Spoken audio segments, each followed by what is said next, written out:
Bismillah, elhamdülillah, ve salatu ve selamu ala Resulillah. Amin. Kabul et Allah'ım demektir.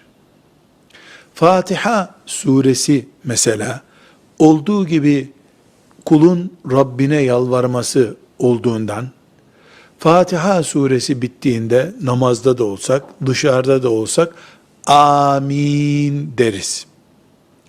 Bir mümin bir mümine dua ettiğinde ona amin deriz. Yani bu duamızı kabul et Allah'ım demektir.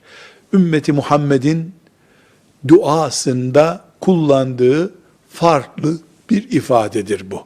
Amin. Kabul et Allah'ım. Velhamdülillahi Rabbil alemin.